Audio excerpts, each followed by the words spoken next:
My son looked me straight in the eye and said, accept that. "Mom, you need to accept reality. After everything? This house belongs to me now." I stood in the living room that my late husband and I had spent 40 years building, staring at the boy I once carried in my arms. Jason spoke as if my future had already been decided. His wife sat beside him without saying a word, but her smile told me everything. I didn't argue. I didn't cry. I simply nodded, because 3 days later, while Jason was away on a business trip, I changed every lock on the house, and that was only the beginning. Before I tell you what happened next, I'd love to hear from you. Have you ever had a family member assume they were entitled to something that wasn't theirs? What would you have done in my situation? If this story already has you feeling something, please take a moment to like and subscribe, and tell me where you're watching from and what time it is there right now. I always enjoy reading your comments and hearing your stories. My name is Stacy Walters, and I was 68 years old when my own son decided that my life, my home, and my future were no longer mine to control. If someone had told me 10 years earlier that Jason would someday look at me like I was an obstacle instead of his mother, I would have laughed. I would have defended him. I would have said they didn't know my son. The truth was, for most of his life, Jason had been a wonderful child. He wasn't perfect, of course. No child is. But he was kind, respectful, the type of boy who carried groceries for elderly neighbors without being asked. The type who called his grandmother every Sunday. When his father, Robert Walters, was alive, the two of them were inseparable. Robert was a quiet man with strong hands and a stronger heart. He spent 37 years working as an electrical contractor in Columbus, Ohio. He believed in hard work, honesty, and taking care of family. Most importantly, he believed in building something that would last. That belief was the reason our house existed. 42 years before everything fell apart, Robert and I bought a piece of land on the outskirts of town. We were young, broke, and completely in love. The house wasn't handed to us. We built it. Not literally every nail, but close enough. Robert worked weekends. I worked extra shifts at the county library. We sacrificed vacations, expensive cars, and countless luxuries. Every room inside that house held a memory. The kitchen, where Jason took his first steps. The backyard, where Robert taught him how to throw a baseball. The front porch, where I sat with my husband on summer evenings, drinking sweet tea and talking about our future. That house wasn't just property. It was our story. Then 6 years ago, everything changed. Robert suffered a massive heart attack. One day, he was laughing with me over breakfast. The next day, I was sitting beside a hospital bed holding his hand while machines beeped around us. He passed away before sunset. I still remember the silence that followed.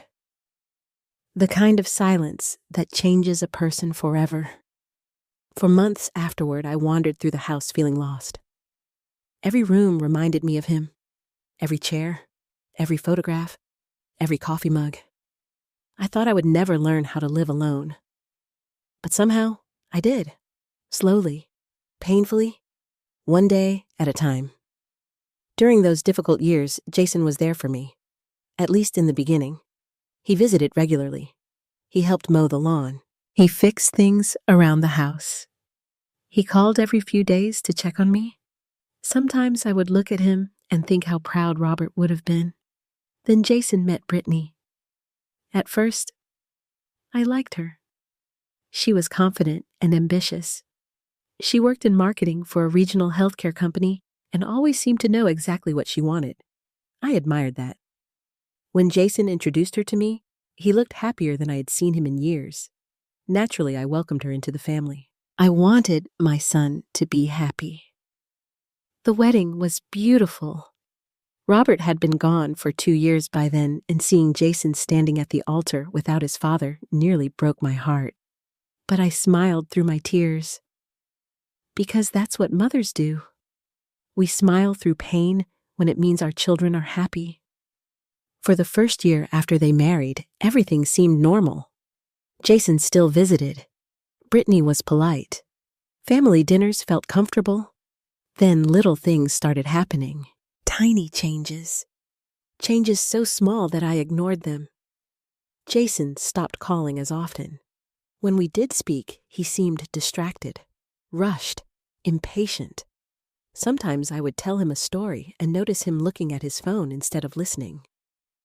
Other times, he seemed irritated by questions he once answered happily. At first, I blamed stress. Everyone has difficult periods in life. Then came the financial complaints. Jason and Brittany had bought a large house they couldn't really afford. They leased expensive vehicles. They took luxury vacations. They spent money like it grew on trees. And every conversation somehow circled back to money. The economy, mortgage rates, credit card bills, student loans, unexpected expenses. I listened sympathetically. After all, I was his mother. What else was I supposed to do?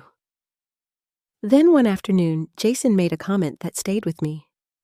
We were sitting at my kitchen table drinking coffee. He glanced around the house and sighed. "You know, Mom, this place must be worth a fortune now." I laughed. "I wouldn't know. I'm serious." He looked around again. "The land alone is probably worth hundreds of thousands." The way he said it felt strange, not admiring, calculating, like a businessman evaluating an investment. I brushed the feeling aside. I told myself I was imagining things. But over the next year, comments like that became more frequent. Questions about property taxes. Questions about insurance. Questions about the deed. Questions about my will. Whenever I answered, Jason seemed unusually interested. Too interested. One evening, he casually asked whether I had considered downsizing. The question caught me off guard. Why would I do that? You don't need all this space. I smiled. I like my space. He chuckled. I'm just saying, lots of people your age move into smaller places. Your age. The words stung more than they should have. Not because they were untrue, but because they sounded less like concern and more like persuasion. Still, I ignored the warning signs. I wanted to believe the best about my son. I wanted to believe that the boy Robert and I raised was still there somewhere. Then came the phone call that changed everything. It happened on a rainy Thursday afternoon. Jason sounded unusually cheerful. Mom, Brittany, and I wanted to ask you something. What is it? There was a brief pause. Then he said it. We were wondering if we could stay with you for a little while. I looked out the window as rain slid down the glass.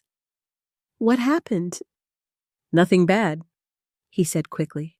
We just need a temporary place while we figure some things out. I asked a few more questions. The answers were vague, too vague. But when he mentioned my granddaughter Emma, my heart softened immediately. Emma was 8 years old, bright, sweet, the best part of every family gathering. The idea of having her in the house again filled me with joy. Against the small voice warning me to be careful, I agreed. Of course, I told him. You can stay here. Jason sounded relieved. Thanks, Mom. You're a lifesaver. At the time, those words made me smile. Looking back now, I realized something important. That phone call wasn't the beginning of a temporary arrangement. It was the beginning of a takeover. I just didn't know it yet. The first few weeks after Jason, Brittany, and Emma moved into my house felt almost wonderful. For the first time in years, the home felt alive again. I could hear laughter in the hallways. The television stayed on longer. The kitchen was busy every morning. And Emma's cheerful voice filled rooms that had been quiet since Robert passed away. For a little while, I convinced myself that this arrangement was exactly what I needed. I loved waking up and seeing my granddaughter sitting at the breakfast table before school. I loved helping her with homework. I loved hearing her tell me stories about her friends and teachers. She reminded me so much of Jason when he was her age. Kind, curious, innocent. If Emma had been the only one moving in, I probably would have been happy forever.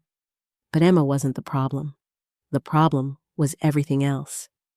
The first sign came less than 2 weeks after they arrived.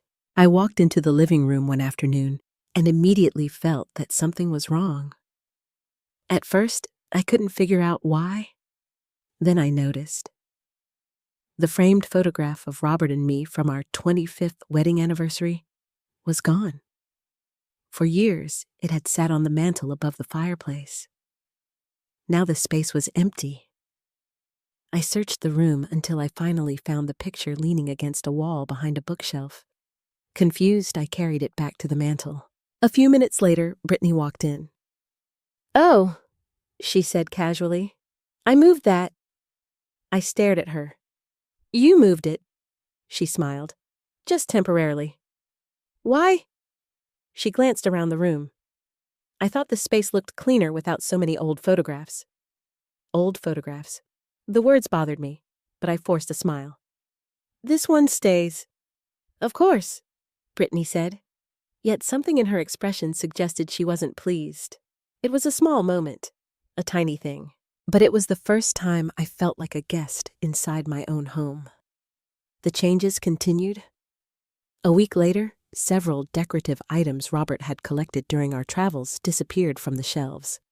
Then the throw blankets I loved were replaced. Then Brittany rearranged the furniture. Then she repainted one of the guest bathrooms without asking me. Each time, she acted as though her decisions were completely normal. Each time, I tried to be understanding. After all, families compromise. At least that's what I kept telling myself.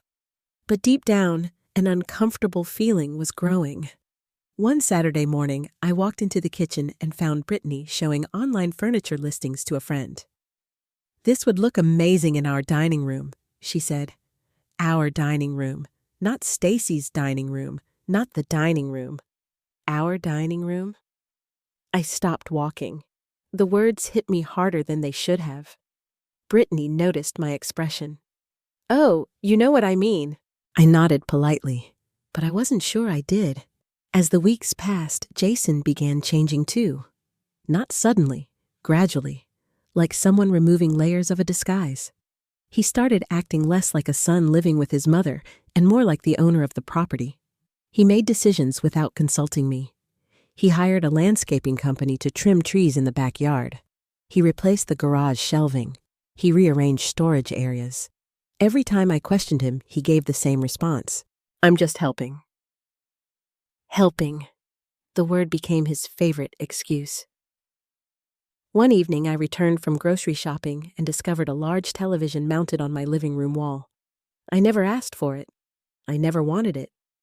Jason looked surprised that I wasn't grateful. "It's an upgrade." I looked at the holes drilled into the wall Robert had painted himself years earlier. "Did it occur to you to ask me first?" Jason sighed dramatically. "Mom, you're making a big deal out of nothing." Nothing. That word stayed with me all night. Because every time something important to me was dismissed, it became nothing. Every memory, every preference, every opinion. Nothing. A month after they moved in, I noticed something else. The conversations between Jason and Brittany would suddenly stop whenever I entered a room. At first, I assumed it was coincidence. Then it happened again, and again, and again. One night, I heard them talking in the kitchen after they thought I had gone to bed. I wasn't trying to eavesdrop. I simply wanted a glass of water. As I approached the hallway, I heard Brittany speaking. "The timing has to be right." Then Jason replied, "I know." "Do you think she'll agree?" There was a pause. "Eventually." The moment they heard my footsteps, the conversation stopped. When I entered the kitchen, both of them smiled. Too quickly. Too perfectly. The kind of smiles people wear when they're hiding something. I pretended not to notice, but my uneasiness continued growing. Then came the conversation that truly frightened me. It happened during a neighborhood barbecue. My next-door neighbor, Susan Miller, had lived beside us for nearly 20 years. She knew my family well. That afternoon, while standing near the dessert table, she gave me a curious look. "Congratulations." I frowned. "For what?" She looked confused. The house. What about it? Susan laughed. You mean Jason hasn't told you? A cold feeling settled in my stomach. Told me what? Her smile faded. Oh. Suddenly, she looked uncomfortable. What did he say? Susan hesitated. Then she lowered her voice. Jason told several of us that you'll probably be transferring the house to him soon. I stared at her. For a moment, I couldn't speak. Excuse me. He said it was basically already decided. My heart began pounding. He said that... Susan nodded. He made it sound like a family plan. A family plan. The words echoed inside my head because no such plan existed. I had never discussed transferring ownership. I had never suggested it. I had never even considered it. Yet somehow, my son was telling people it was already happening. I spent the rest of the barbecue pretending everything was normal. Inside, however, I was shaken. That evening, after everyone went to bed, I sat alone on the back porch. The same porch where Robert and I used to spend summer nights talking about our dreams. The same porch where we had watched Jason grow up. The same porch where I now felt more alone than ever.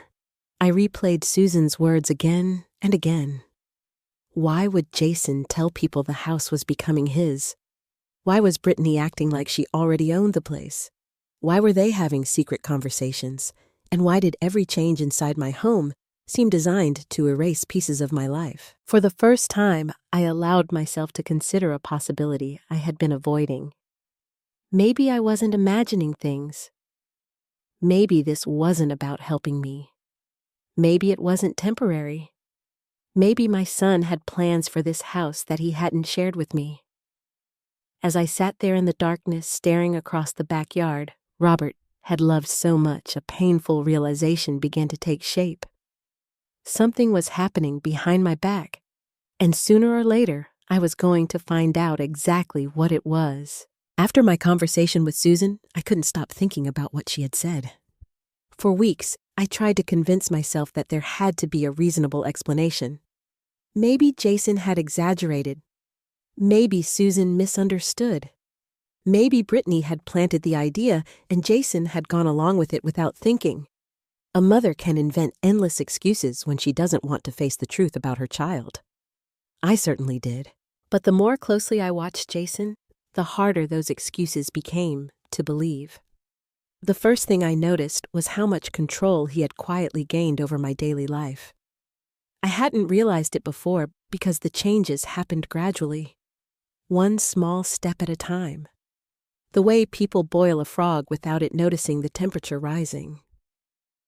Jason had started handling my mail. At first, it seemed helpful. He would bring envelopes inside and place them neatly on the kitchen counter. Then he started opening certain bills for me. Then he began paying some of them online. Then he encouraged me to switch various accounts to electronic statements. Again, it all sounded reasonable, convenient, helpful, responsible. But suddenly I realized something unsettling. Most of my important financial information was passing through Jason before it reached me. One afternoon, I decided to test something. I checked the mailbox before Jason got home. There was nothing unusual, just advertisements and a few bills. The next day, however, I found a letter from my insurance company. I left it unopened on the kitchen counter. Several hours later, when I went back into the room, the envelope had been moved. Only a few inches, but enough for me to notice. That night, I casually asked Jason about it. "Oh, I was just organizing things." His answer came too quickly, too smoothly, as if he had already prepared it. A strange feeling settled in my stomach. I began paying closer attention, and what I discovered disturbed me even more. Jason constantly referred to my age. Not in a cruel way, not openly, but often enough that it felt intentional. "Mom, do you remember?" "Mom, maybe you're forgetting?" "Mom, are you sure that's what happened?" "Mom, memory changes as people get older." Each comment by itself seemed harmless. Together they painted a different picture, a picture of an aging woman who couldn't fully trust her own mind. One evening during dinner, I mentioned a conversation I had recently had with a friend. Jason immediately corrected me. "No, Mom, that was months ago." I frowned. "No, it wasn't." "Yes, it was." I looked at him. "I'm pretty sure it was last week." Jason exchanged a glance with Brittany. Then he smiled. The smile wasn't comforting. It was patronizing. "Okay, Mom." Just 2 words. But they made me feel small, like a child being humored, like someone whose opinions no longer mattered. Later that night, I lay awake replaying the conversation. The more I thought about it, the angrier I became. Not because Jason disagreed with me, but because he seemed determined to create a narrative. One where I was confused, forgetful, unreliable. A narrative that benefited him. A few days later, things became even stranger. Jason approached me while I was drinking coffee in the sunroom. "Mom, I scheduled an appointment for us next Tuesday." I looked up from my book. "What kind of appointment?" "With an attorney." I nearly dropped my coffee mug. "Why?" Jason sat down across from me. "Just to discuss estate planning." The words immediately made me uncomfortable. "I already have a will." "Sure, but things change." "I haven't changed anything." He smiled patiently. "As people get older, it's important to simplify things." There it was again. Older. Simplify. The language sounded innocent, but beneath it I sensed pressure. "What exactly are you trying to accomplish?" Jason laughed softly. "Nothing, Mom." Then he reached across the table and touched my hand. "I just want to protect you." Protect me. For some reason, those words frightened me more than anything else he had said, because people who truly want to help rarely need to repeat it so often. The following Tuesday, I went to the meeting, mostly because I wanted to see what Jason was planning. The attorney's office was located downtown, a clean building with expensive furniture and polished floors. The lawyer seemed pleasant enough, but something felt wrong almost immediately. Jason did most of the talking. Not me. Whenever the attorney asked a question, Jason answered before I could. Whenever I tried to explain something, he interrupted. Eventually, the lawyer began discussing powers of attorney, medical decisions, financial authority, property management. The deeper the conversation went, the more uncomfortable I became. Finally, I interrupted. "I don't understand." The room fell silent. I looked directly at the attorney. "Why are we discussing all of this?" Jason shifted in his chair. "Mom." "No." I raised my hand. "I'd like him to answer." The attorney looked surprised, then slightly embarrassed. "Your son expressed concerns about ensuring your affairs would be managed properly in the future." My heart skipped a beat. Concerns? What concerns? The attorney glanced toward Jason. The silence said everything. For the first time, I saw genuine panic flash across my son's face. That moment changed something inside me, because suddenly I understood. Jason wasn't preparing for a future emergency.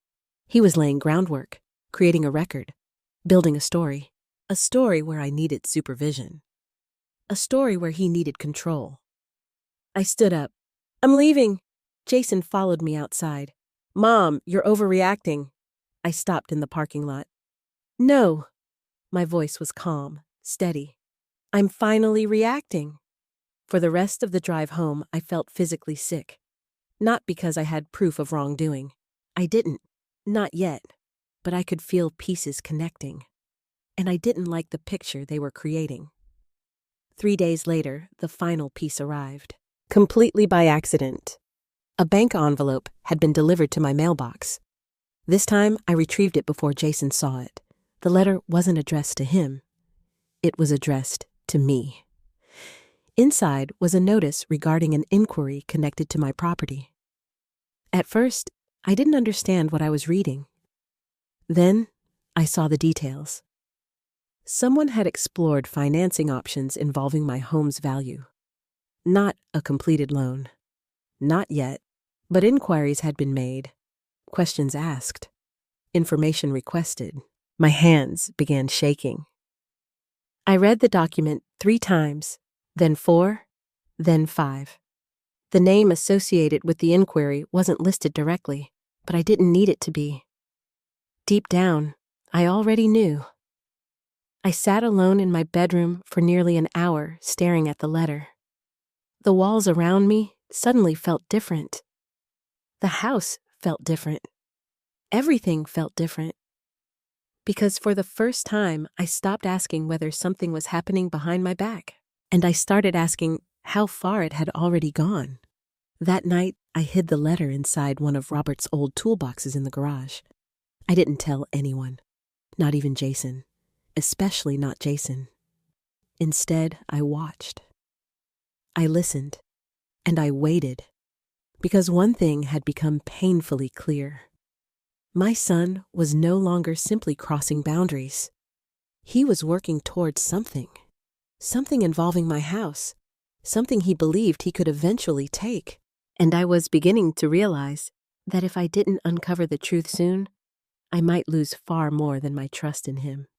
After finding the bank letter, I stopped sleeping well. Every creak in the hallway made me wonder what Jason was doing. Every whispered conversation between him and Brittany made me suspicious. Every smile felt calculated. For weeks, I carried a knot in my stomach that never seemed to go away. The hardest part wasn't the fear. It was the heartbreak. Fear is easier to manage than betrayal. Fear comes from strangers. Betrayal comes from people you love, people you trust, people you would have sacrificed everything for.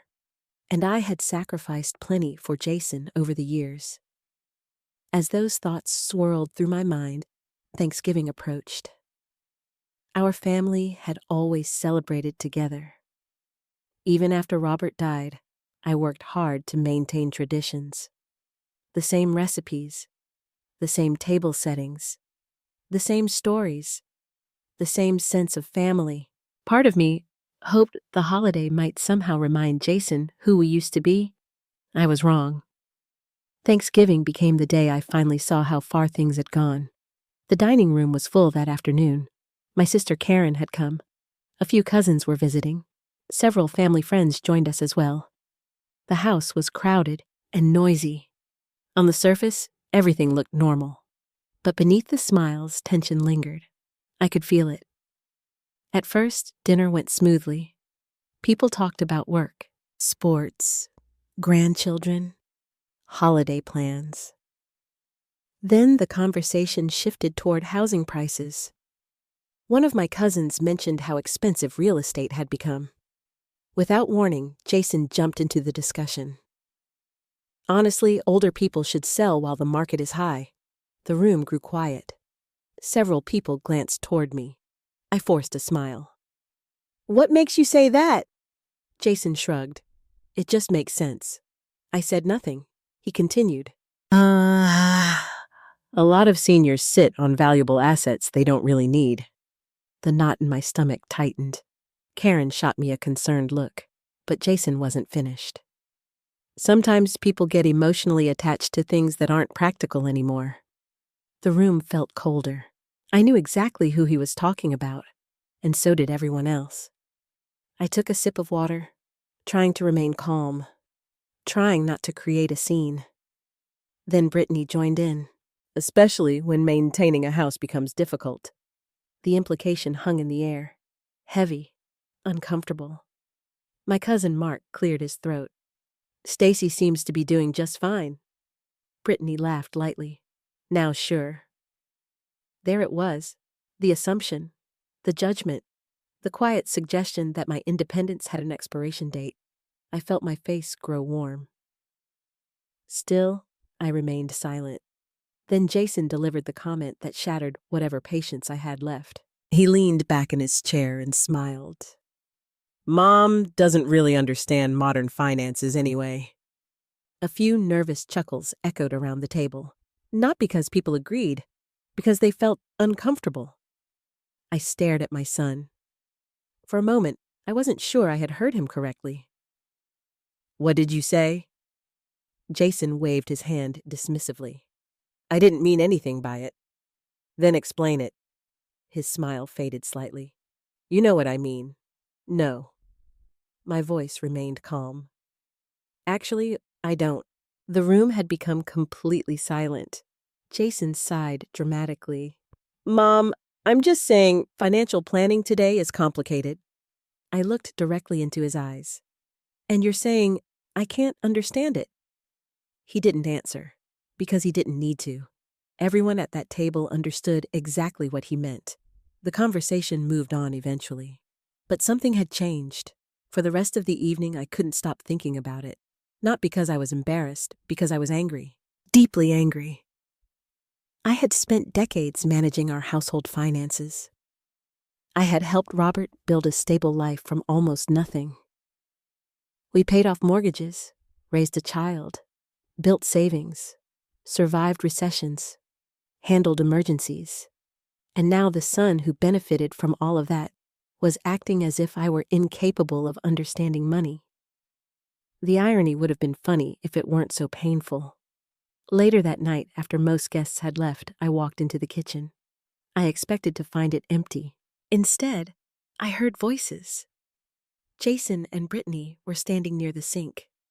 They hadn't noticed me yet. She's getting stubborn," Brittany whispered. Jason sounded frustrated. "I know." "At some point, she's going to have to accept reality." I froze. My heart began pounding. Brittany crossed her arms. "Then stop treating her like she has all the power." Power? The word sent chills through me. Because they weren't talking about helping me anymore. They were talking about overcoming me. Like I was an obstacle. A problem. A barrier standing between them and something they wanted. I quietly stepped away before they saw me. Back in my bedroom, I sat on the edge of the bed for nearly an hour. The truth was becoming impossible to ignore. Something larger was happening. Something deliberate, and I no longer believed it was just Brittany's influence. Jason was actively participating, maybe even leading it. That realization hurt more than anything. The next morning, I woke up exhausted. Emma was already eating breakfast when I entered the kitchen. She smiled brightly. "Good morning, Grandma." I smiled back immediately. No matter what happened between the adults, Emma remained innocent. She didn't deserve any of this. We spent part of the morning baking cookies together. For a few hours, I felt peaceful again. Then something unexpected happened. Emma asked a question. A simple question. The kind only a child would ask. "Grandma." "Yes, sweetheart." "When you move away, can I have your sewing room?" I nearly dropped the mixing spoon. "What?" Emma looked confused. "My room would be bigger if I got your sewing room too." A cold sensation spread through my chest. I forced myself to stay calm. "Who said I'm moving away?" Emma blinked. "Daddy." The room suddenly felt very small. "What exactly did Daddy say?" She shrugged innocently. "He said you'll probably move somewhere else soon." I stared at her, unable to speak. Emma continued mixing cookie dough as if she had said nothing unusual. But for me, everything had changed. Because children rarely invent things like that. They repeat what they've heard. And apparently, Jason had been talking about my future, as though decisions had already been made. Without consulting me. Without informing me. Without my permission. That afternoon, after Emma left to play outside, I sat alone at the kitchen table. The house was quiet, but my thoughts were deafening. The bank letter, the attorney meeting, the whispers, the insults, the comments about aging, the assumptions about moving, the conversations behind closed doors. Piece by piece, a disturbing picture was forming. And for the first time, I realized something important. Waiting wasn't protecting my family. Staying silent wasn't preserving peace. All my patience had accomplished was giving Jason more room to operate. I looked around the kitchen Robert and I had built together. Then I made a decision. For months, I had been reacting, observing, hoping things would improve. That ended that day, because if my son was secretly planning my future, it was time for me to start planning my own. And the first person I intended to call was someone who had known Robert almost as long as I had. My best friend, Linda Parker. If anyone could help me figure out what was really happening, it was Linda. What I didn't know yet was that one conversation with her would uncover a truth far bigger than I imagined. The morning after I decided to call Linda Parker, I sat in my car outside her house for nearly 5 minutes before going inside. Not because I was nervous about seeing her. Linda had been one of my closest friends for over 40 years. She had stood beside me at my wedding. She had held my hand at Robert's funeral. She had seen me through some of the darkest moments of my life. No, what frightened me was something else. I was afraid she might confirm what I had been desperately trying not to believe, that my son was not simply making mistakes, that he was deliberately working against me. Linda opened the door before I even knocked. The moment she saw my face, her smile disappeared. "Stacy?" I nodded. "We need to talk." 10 minutes later, we were sitting at her kitchen table with coffee between us. I told her everything. Every conversation, every suspicious comment, every change Jason and Brittany had made, the attorney meeting, the bank letter, Emma's innocent remark about me moving away. The more I talked, the more serious Linda became. When I finally finished, she sat quietly for several seconds. Then she asked one simple question. "Have you checked your ownership documents recently?" I frowned. "What do you mean?" "The deed." I shook my head. "Why would I?" Linda leaned forward. "Because if I were you, that's the first thing I'd verify." A cold sensation crept into my chest. "You think they changed something?" "I don't know." She paused. "But I know one thing." "What?" "Trusting assumptions is what gets people hurt." I stared into my coffee. The truth was, I hadn't looked at those documents in years. After Robert died, I had stored most of our important paperwork in a fireproof cabinet in the study. I knew the house belonged to me. At least I thought I knew. But suddenly, I wasn't willing to rely on assumptions anymore. That afternoon, after returning home, I locked myself in the study. The cabinet stood exactly where it always had. A plain gray metal box that held decades of our lives. Birth certificates, insurance policies, tax records, wills, property documents. I spent nearly 2 hours sorting through folders. Finally, I found what I was looking for. The deed. My hands trembled slightly as I read it. Then I read it again and again. By the third reading, relief flooded through me. The house belonged entirely to me. Not partially, not jointly, entirely. After Robert's death, ownership had transferred exactly as intended. No unusual changes, no hidden surprises, no missing paperwork. Legally speaking, Jason had absolutely no claim to the property. I sat back in my chair and released a breath I hadn't realized I was holding. For the first time in months, I felt a small sense of control returning.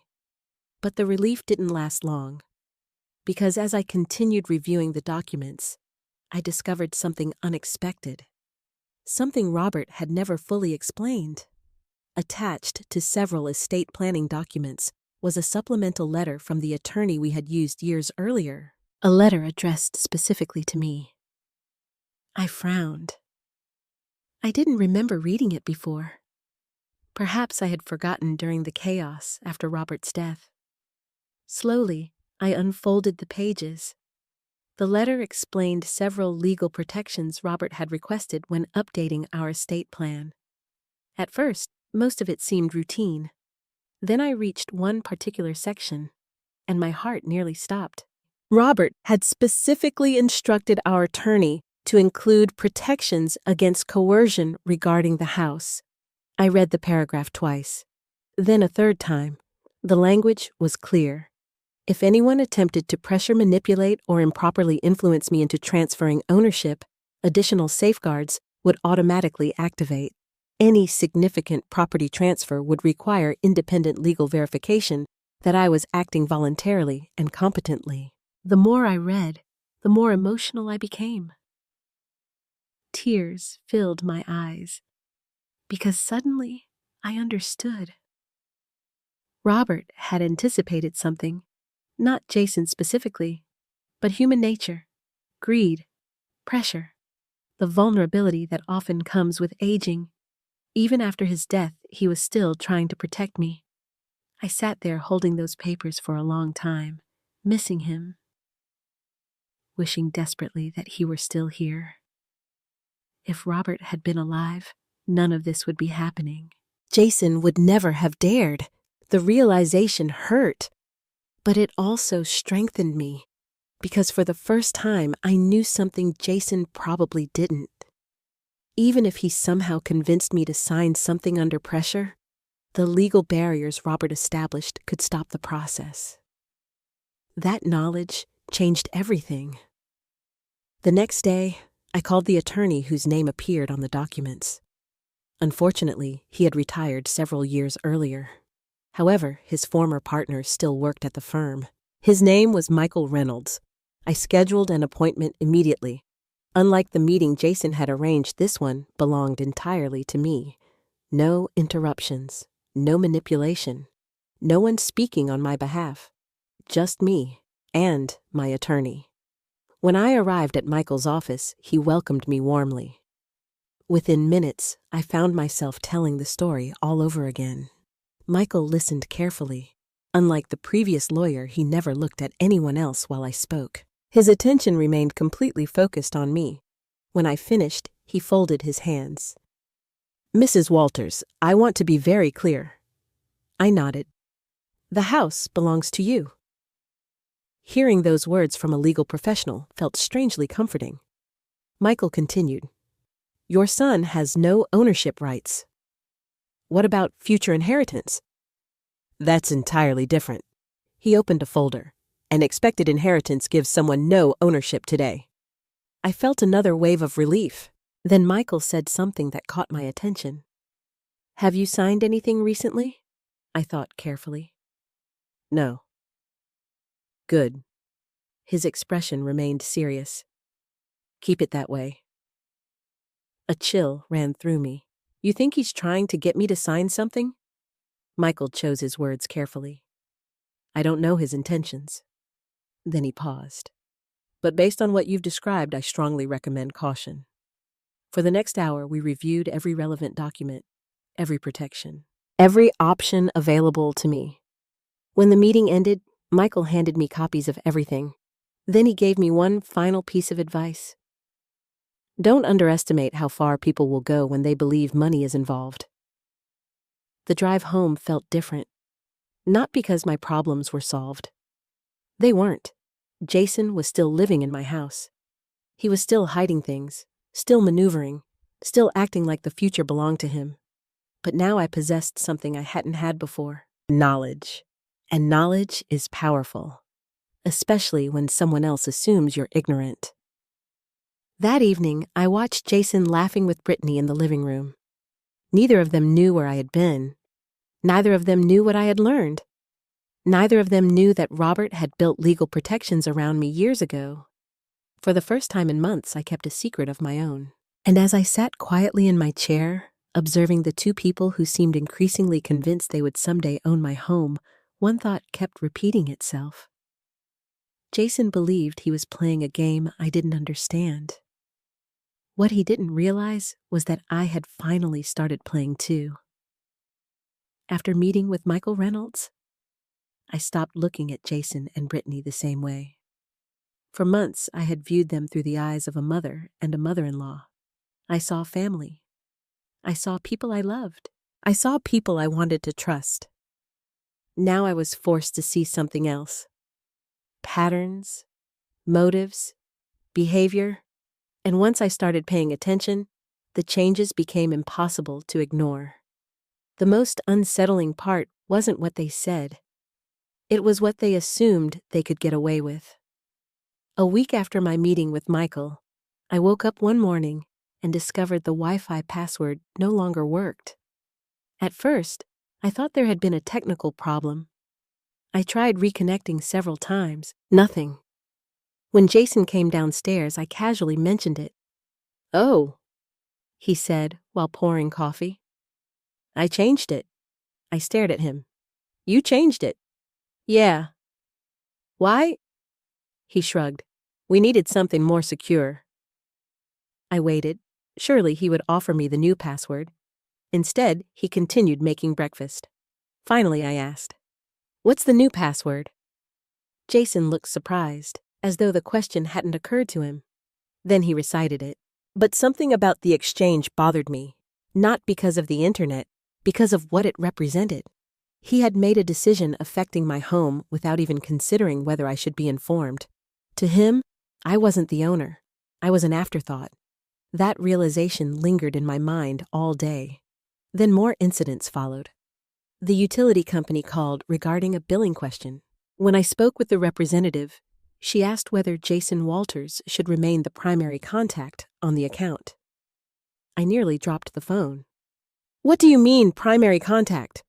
The representative sounded confused. "The account information was updated recently."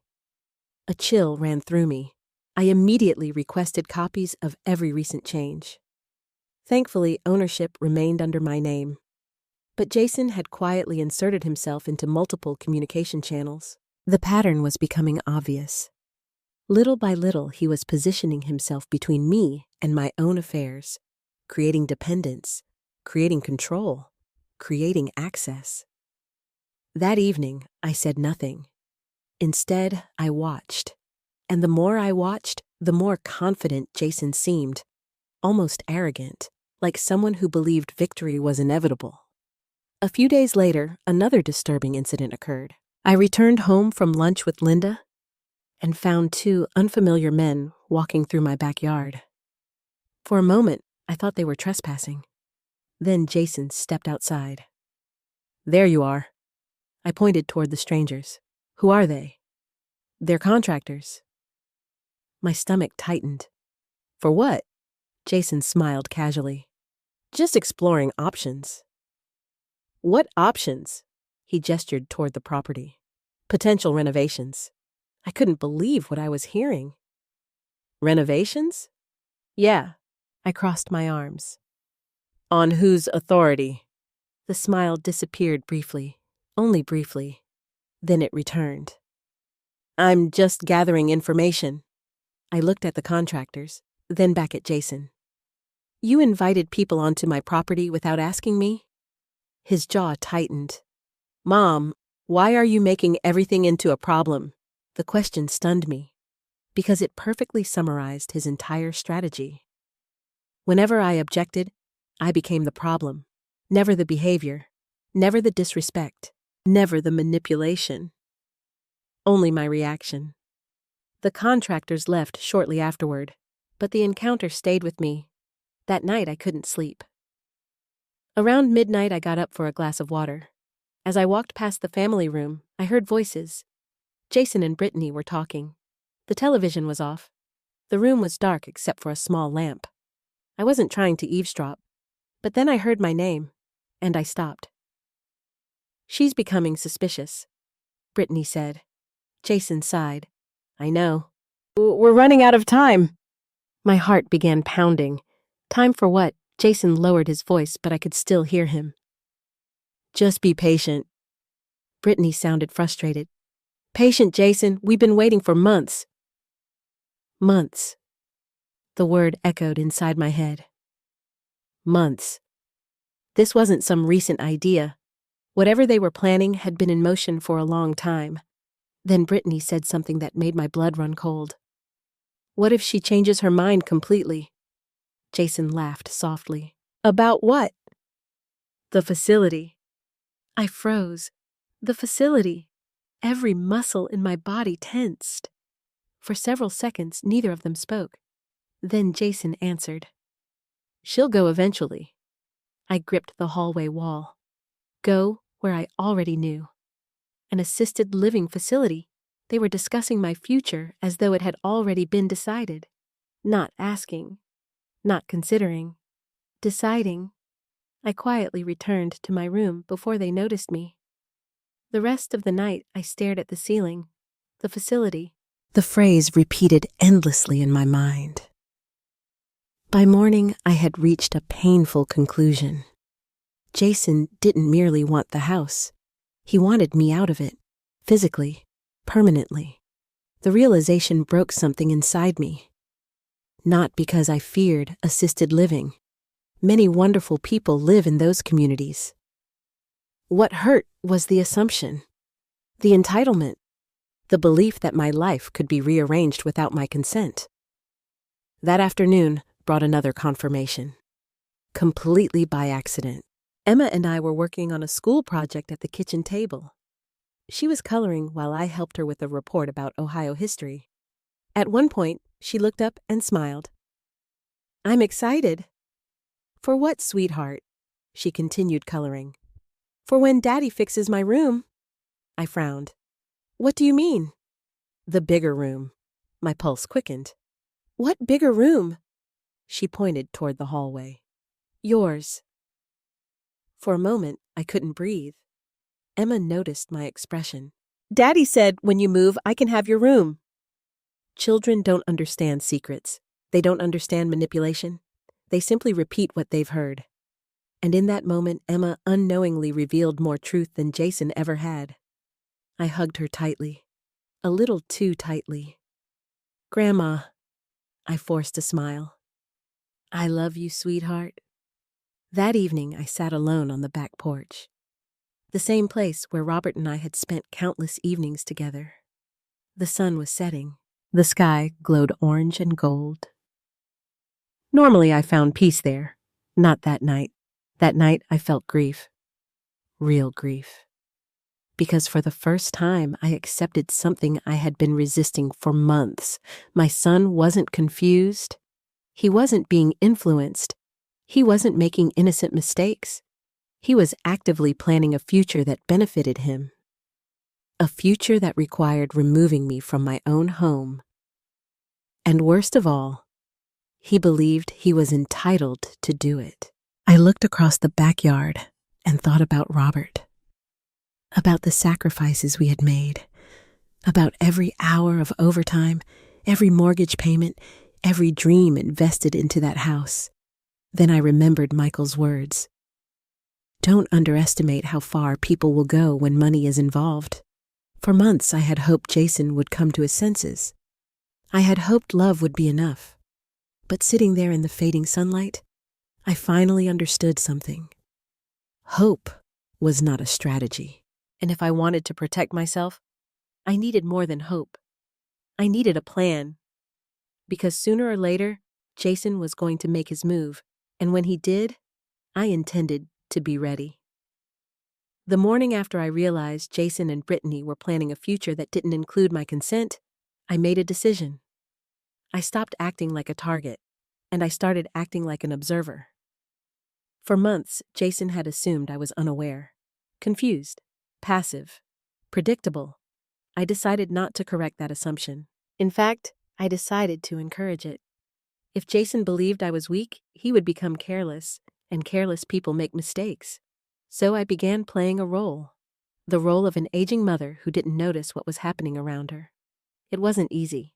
Every instinct inside me wanted to confront him, to demand answers, to force the truth into the open. But Michael Reynolds had advised patience, and deep down, I knew he was right. I needed information more than I needed satisfaction. The opportunity arrived sooner than expected. 3 days later, Jason approached me while I was reading in the living room. "Mom," I looked up. "Yes." He sat down beside me, a little too casually, a little too friendly. Immediately, my guard went up. "I've been thinking." Dangerous words. I smiled politely. "About what?" "You've seemed stressed lately." I nearly laughed. The irony was remarkable. The man creating the stress was suddenly concerned about it. "I'm fine." Jason shook his head. "No, you're not." He leaned forward. "Maybe you're taking on too much." There it was, the setup, the familiar pattern. I said nothing. Jason continued. "You shouldn't have to manage everything alone." I looked down at my book, pretending uncertainty. "What are you suggesting?" His expression brightened, as though he believed progress was being made. "Maybe we should simplify some things." Simplify. The word again. The same word he always used when discussing control. This time, however, I simply nodded. "I'll think about it." The relief on his face was immediate and very revealing. That conversation confirmed something important. Jason believed he was getting closer to his goal, which meant I needed to move faster. The next morning, I met Michael Reynolds again. This time, our discussion focused entirely on protection. Not inheritance, not future planning. Protection. Michael reviewed every account associated with my finances, every document, every authorization, every point of vulnerability. The process took nearly 3 hours. When we finished, the results shocked me. Not because Jason had succeeded, but because he had tried. Several accounts listed him as a secondary contact. Various notifications had been redirected. Certain institutions had notes indicating family involvement. Nothing illegal. Nothing immediately dangerous. But enough to create influence. Enough to create access. Michael's expression grew increasingly serious as we worked. Finally, he closed the file. "I recommend making several changes immediately." "I agree." Over the next week, we did exactly that. I updated emergency contacts, removed unnecessary permissions, added fraud alerts, strengthened security procedures, created written instructions for financial institutions.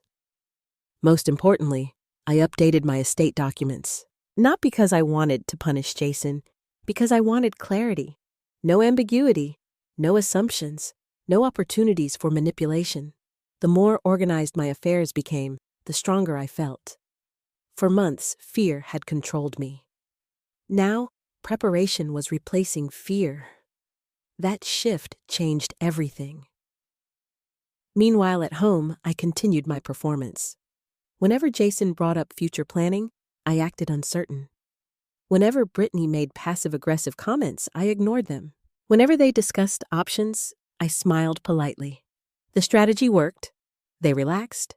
Their confidence grew. And with confidence came mistakes. One evening, I overheard another conversation. This time, it happened entirely by accident. I was carrying laundry upstairs when I heard voices coming from Jason and Brittany's bedroom. Their door wasn't fully closed. "The attorney meeting didn't work," Brittany said. Jason sounded frustrated. "I know." "So what's next?" A long pause followed.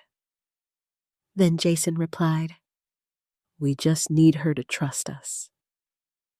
My stomach tightened. Trust. The very thing they were destroying. Brittany lowered her voice. "How long is this going to take?" Jason sighed heavily. "I don't know." Then came the sentence that made my blood run cold. "But once everything's in place, the house won't be a problem anymore." The house won't be a problem anymore. I quietly walked away before hearing the rest, because honestly, I had heard enough. That night, I documented everything. Every conversation, every suspicious statement, every date, every incident. Michael had suggested keeping detailed records. At the time, it felt excessive. Now, it felt necessary. As my notebook filled with observations, a pattern emerged. The same themes appeared repeatedly: control, property, moving, decision-making, influence. Everything pointed toward the same objective. The house. Always the house. A week later, another important meeting took place. This one involved my bank. The manager reviewed my accounts personally. After explaining my concerns, I requested additional safeguards, verification requirements, fraud notifications, transaction alerts. The manager listened carefully. Then, she asked a question. Has someone been pressuring you? I hesitated. For several seconds, I wasn't sure how to answer. Finally, I said the truth. Not directly. She nodded. But you're concerned. Very. Her expression softened. You'd be surprised how often family situations become complicated. Complicated. That was a polite way of describing betrayal. Before leaving, I completed every recommended protection measure. For the first time in months, I felt truly prepared. Not victorious, not safe, but prepared. There is a difference. That evening, I sat alone in Robert's old workshop. It had become my favorite place in the house, one of the few rooms Jason and Brittany rarely entered. I looked around at the tools Robert had collected over decades. His workbench, his old radio, his handwritten notes. Suddenly, I found myself talking to him. Not out loud, just quietly in my mind. I miss you. I wish you were here. I don't know what happened to our son. The thought brought tears to my eyes, because beneath all the anger, all the suspicion, all the preparation, there was still grief. Grief for the relationship I thought I had. Grief for the trust that had been destroyed. Grief for the son who seemed increasingly unrecognizable. But grief wasn't enough anymore. Action mattered, and I was finally taking action. A few days later, Jason walked into the kitchen carrying a folder. Immediately, I recognized the look on his face. Purposeful, confident, expectant. He placed the folder on the table. I found something we should discuss. I glanced at the documents, then back at him. What is it? Jason smiled. The kind of smile people wear when they think they've already won. Just some paperwork. Paperwork. The word sounded innocent, but every instinct inside me screamed otherwise. As Jason sat down across from me and opened the folder, I realized something important. The moment Michael and I had been preparing for was finally arriving. Jason was about to make his move, and unlike before, I was ready for it. The folder sat on my kitchen table like a loaded weapon. Jason pushed it toward me and smiled. For months, I had been waiting for this moment. Now it had finally arrived. I looked down at the paperwork, then back at my son. What is it? His expression remained calm. Too calm. Just some planning documents. Planning, another one of his favorite words. I opened the folder slowly. Inside were several pages neatly organized with sticky notes marking signature lines. The sight immediately made my stomach tighten. I didn't need Michael Reynolds beside me to know one thing. Nothing in that folder existed for my benefit. Jason leaned back in his chair. I thought it would be good to get some things organized. I turned the pages carefully. Property management authorization, financial access permissions, medical decision documentation. Not full ownership transfers. Not yet, but significant authority. Exactly the kind of authority Michael had warned me about. I forced myself to remain calm, confused, harmless, the role I had been playing. I glanced at the papers again, then looked up. I don't understand any of this. Jason's eyes brightened. For a split second, I saw satisfaction. That single reaction told me everything. He wanted me to feel overwhelmed, because overwhelmed people sign things. Confused people rely on others. Vulnerable people surrender control. That's okay, Mom. His voice softened. I'll explain everything. I almost laughed. Instead, I nodded politely. He spent the next 20 minutes presenting the documents as protective measures. Convenient measures. Helpful measures. Every explanation sounded reasonable on the surface, and every explanation conveniently increased his influence over my life. When he finished, he slid a pen across the table. Take your time. I picked up the pen.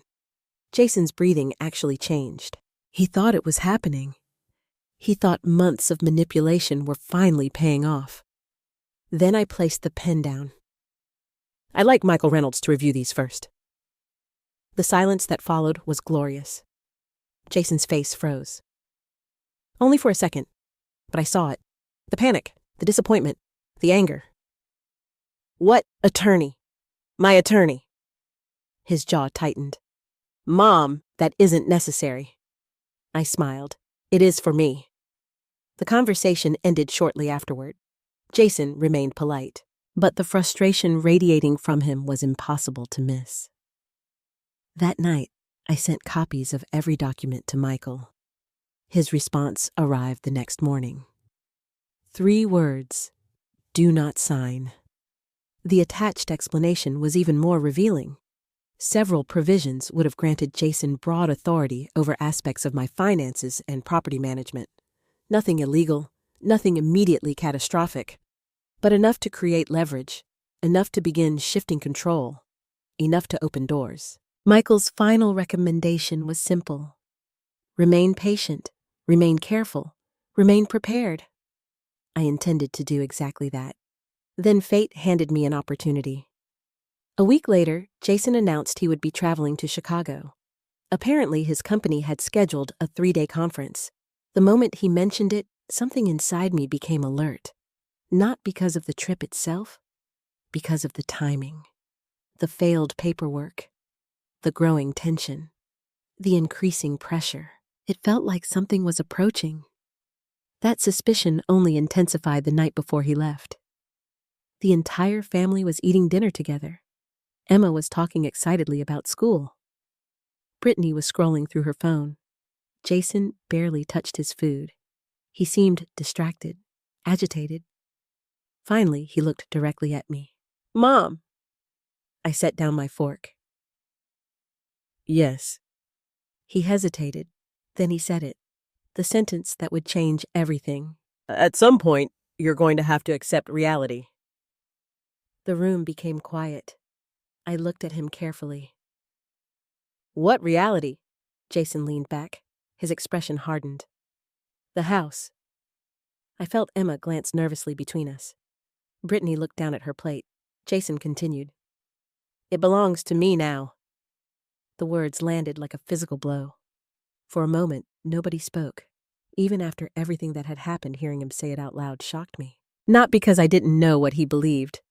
Because he finally admitted it. No disguises, no polite language, no pretending, just naked entitlement. I stared at my son, the boy I had raised, the man sitting in my kitchen. And suddenly I realized they were no longer the same person. The house belongs to you, I asked quietly. Jason shrugged. Maybe not on paper? The statement made my blood run cold. Maybe not on paper, meaning he knew perfectly well he wasn't the owner. He simply didn't care. He continued speaking. I've invested time here.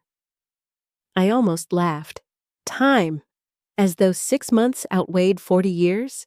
As though his temporary stay erased a lifetime of sacrifice? As though Robert's memory could be measured in months? I looked at Emma, then back at Jason, and I smiled. Not because I was happy, because I finally understood. Completely. There was no misunderstanding left. No confusion, no hope that I had misjudged the situation. The truth sat directly across from me. I see. That was all I said. Nothing more. Jason looked surprised. Perhaps he expected an argument. Perhaps he expected tears. Instead, I simply finished dinner. The next morning, he left for Chicago. I stood in the driveway and waved goodbye. Jason smiled confidently. The smile of a man who believed victory was inevitable. The moment his vehicle disappeared down the street, I went inside. Then I picked up my phone. My first call was to Michael Reynolds. He answered immediately. Good morning, Stacy. It's time. A brief silence followed. Then he understood. What happened? I told him everything.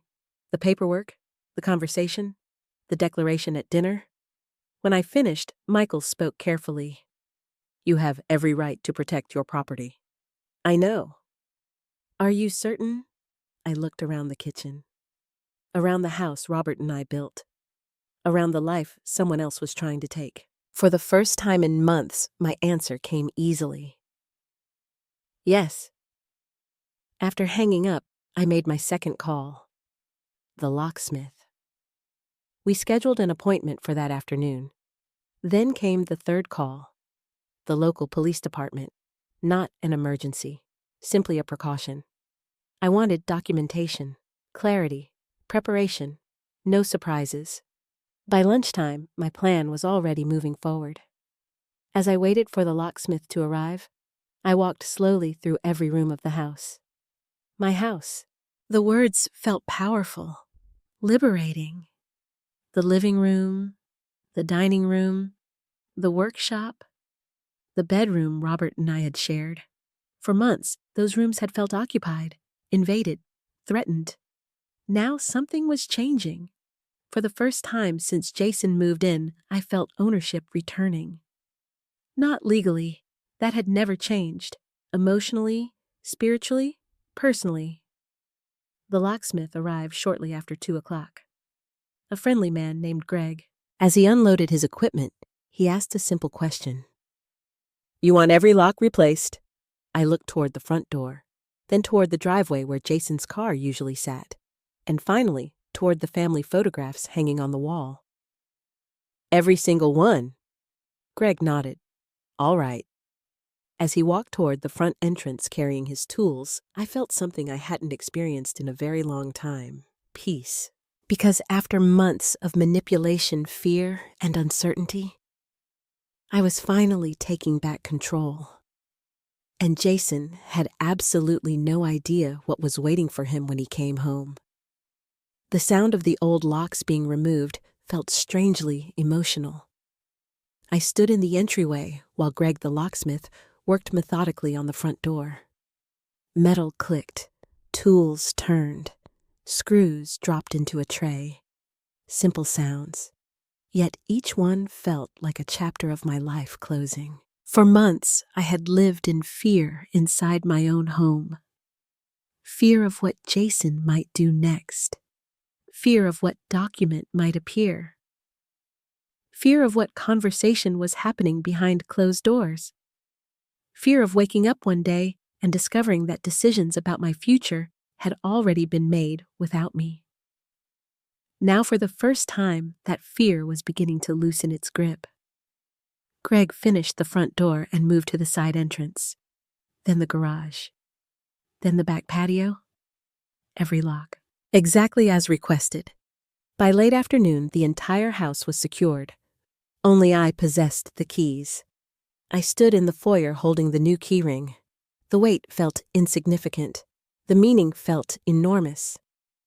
For a long moment, I simply stared at the keys. Then I whispered something I hadn't said in months. This is my house. Not because I doubted it legally, because I needed to hear myself say it. After Greg left, the next phase began. The difficult phase. The emotional phase. Packing. Michael Reynolds had advised me to handle everything carefully. Document everything. Photograph everything. Remain professional. Remain calm. No matter how angry I felt. So that's exactly what I did. I started with the guest room Jason and Brittany had been using. The room Robert and I had once prepared for visiting relatives. The room that had slowly transformed into headquarters for a campaign against me. At least that's how it felt now. I opened the closet. Clothes filled every inch. Shoes lined the floor. Boxes occupied shelves. For a moment, sadness hit me unexpectedly, because every item reminded me of a painful truth. This wasn't a stranger's room. This belonged to my son, my only child, the boy whose scraped knees I had bandaged, the boy whose nightmares I had comforted. The boy whose future I had spent decades trying to improve. A lump formed in my throat. For several minutes, I couldn't move. Then I remembered the dinner table. This house belongs to me now. The memory hardened my resolve. Slowly I began packing. Carefully, respectfully, methodically. Nothing was damaged, nothing was thrown away. Everything was placed neatly into labeled boxes. Clothing, electronics, personal documents, kitchen items, furniture that belonged to them, everything. By evening, nearly half the room was finished. The next day, Linda came to help. The moment she entered the house, she noticed something different. "You look better," I smiled. "I feel better." And surprisingly, it was true. The fear that had dominated my life for months was slowly being replaced by clarity. Linda spent most of the day helping me organize boxes. Occasionally we talked. Occasionally we laughed. Occasionally we sat quietly. But through it all, I felt something I hadn't experienced in a very long time. Support. Real support. Not manipulation disguised as concern. Not control disguised as protection. Simple friendship. By the afternoon, nearly all of Jason and Brittany's belongings had been packed. Everything was stored neatly in the garage, photographed, documented, protected. No excuses, no accusations, no opportunities for drama. Or so I hoped. That evening after Linda left, I walked through the house, room by room. The changes startled me. Without realizing it, Jason and Brittany had transformed almost every corner of the home. And now, I could finally see it clearly. The photographs of Robert that had been removed. The decorations pushed aside. The personal touches erased. The memories hidden. One by one, I began restoring everything. The anniversary photograph returned to the mantel. Robert's travel souvenirs returned to their shelves. His favorite chair moved back to its original position. Family albums came out of storage. Every small action felt meaningful, like reclaiming pieces of myself. At one point, I found myself holding a framed photograph taken 30 years earlier. Robert stood beside me. Jason stood between us, all three of us smiling. For several seconds, I simply stared. Then tears filled my eyes. Because I missed that family. I missed the version of Jason who existed in that photograph. I wasn't sure where he had gone, or if he still existed at all. The next morning brought another unexpected discovery.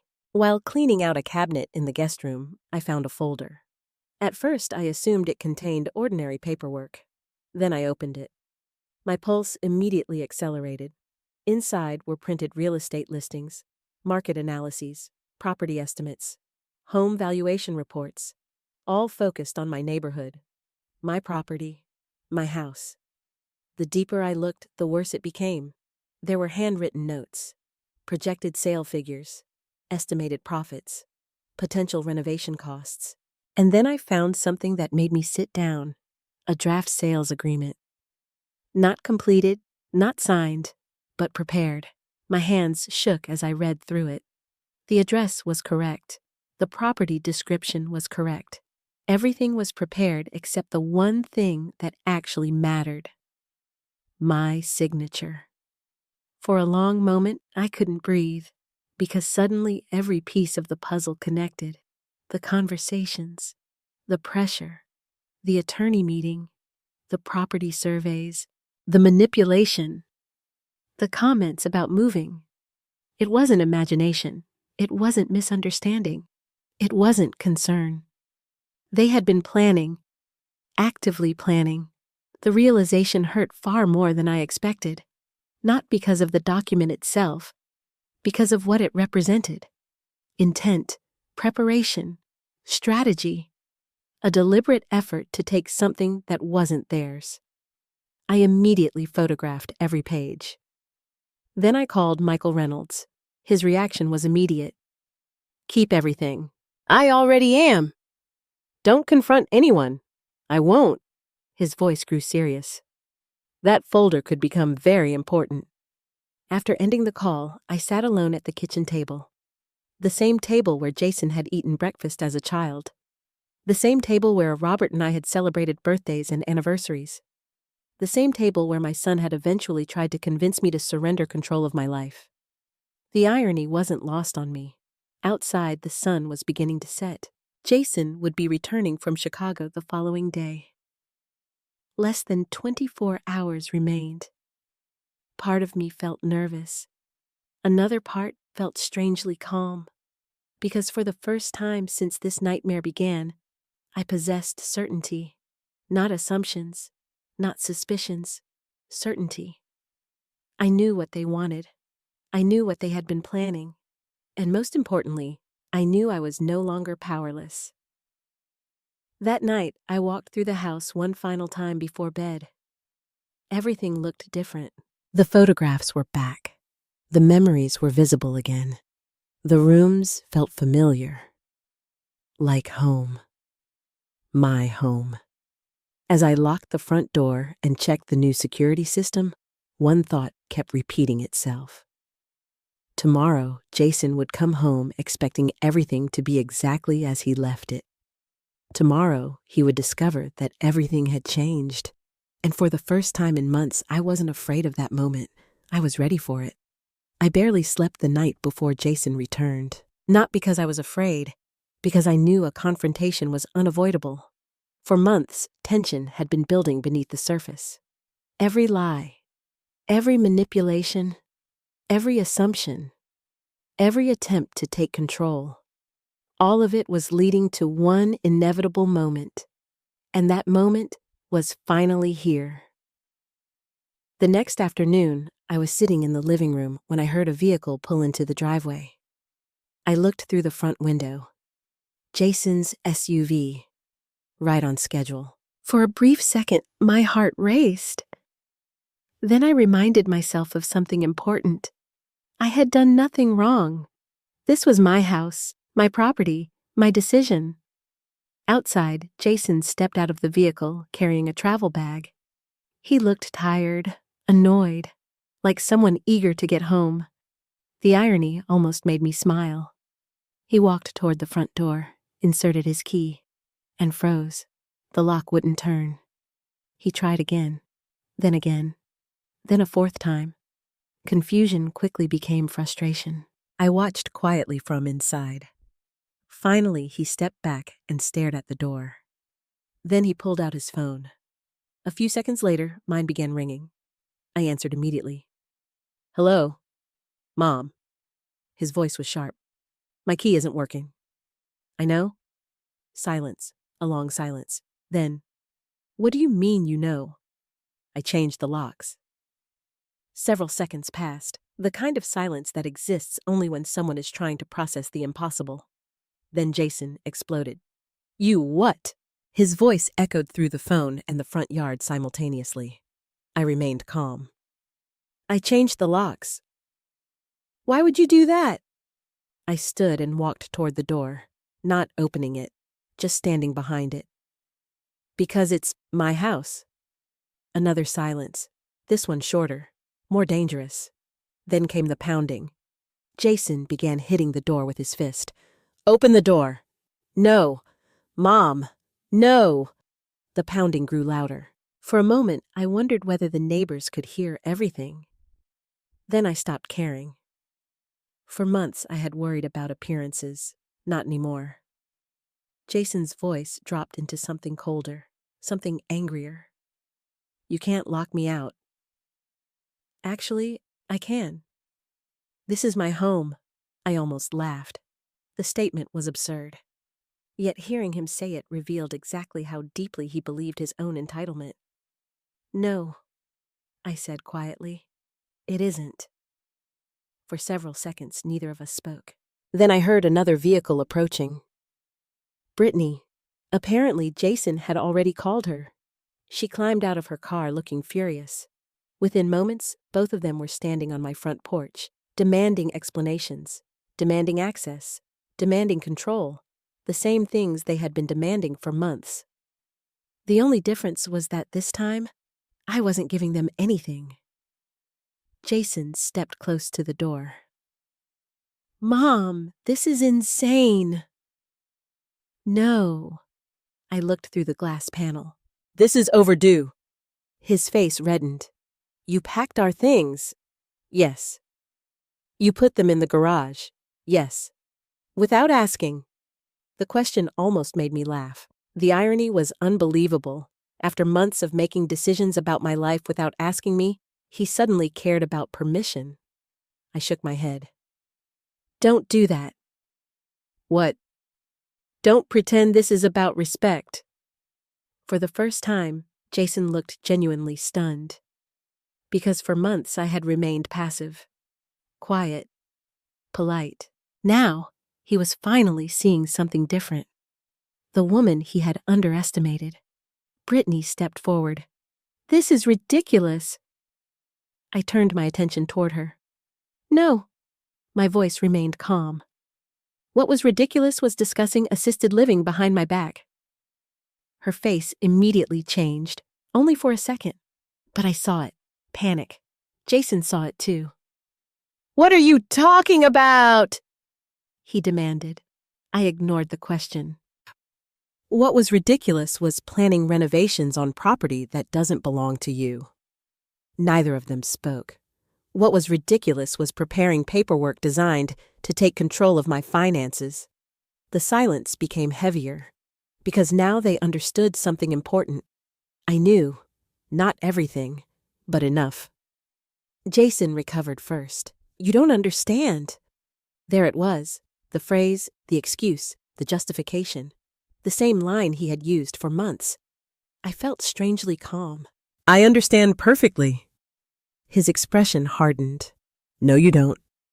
Then he said something that changed everything. You've been acting irrational lately. The words hit me like ice water. Not because they hurt, because they confirmed my worst suspicions. I stared at him.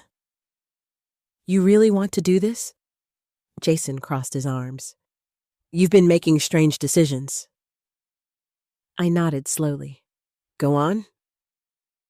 You've been paranoid. Another nod. Keep going. His confidence grew, exactly as I suspected it would. People are worried about you. People. Interesting. Not names, not specifics. Just people. Then came the sentence I had been expecting for months. I think you're starting to lose perspective. There it was. The narrative, the story, the foundation he had been building. The aging mother, the confusion, the incompetence, the need for supervision. Everything finally laid out in the open. I smiled, a genuine smile, because Michael Reynolds had prepared me for this exact moment. Without saying a word, I walked away from the door. Several seconds later, I returned holding a folder. Then I held it against the glass.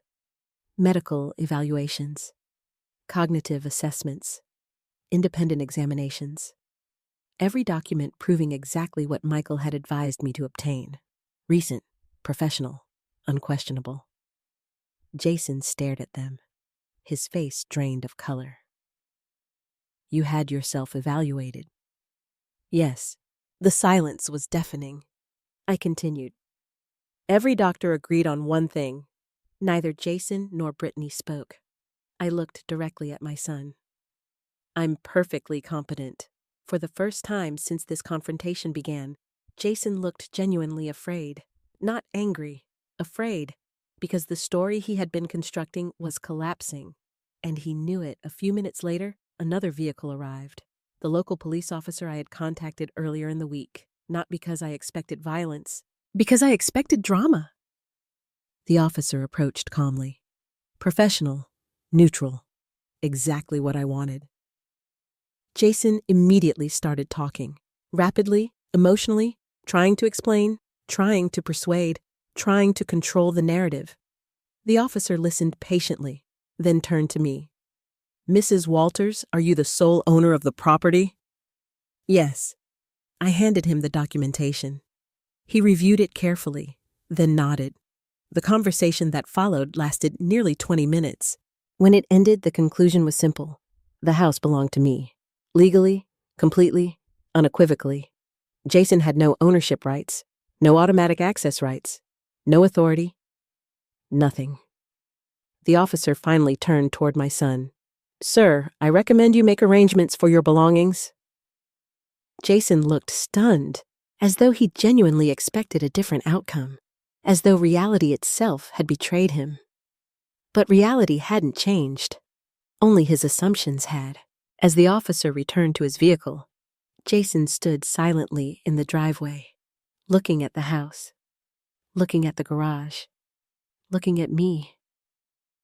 For the first time in months, he seemed to understand something. This wasn't a negotiation anymore. This wasn't pressure.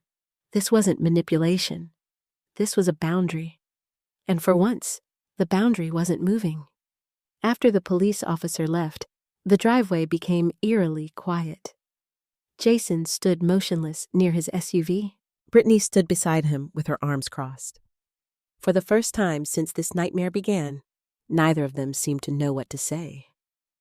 The confidence was gone. The certainty was gone. The assumption that I would eventually surrender was gone. But the battle wasn't over, not even close. Because when manipulation fails, manipulators often try something else, and Jason's next strategy was one I had feared from the beginning: emotion. The following morning, my phone started ringing before breakfast. Jason. I let it go to voicemail. Then Brittany called. Then Jason again. Then another call. And another. By noon, I had received 14 missed calls. Finally, I listened to one of the messages. Jason sounded completely different. No anger, no threats, no arrogance. Just sadness, or at least what sounded like sadness.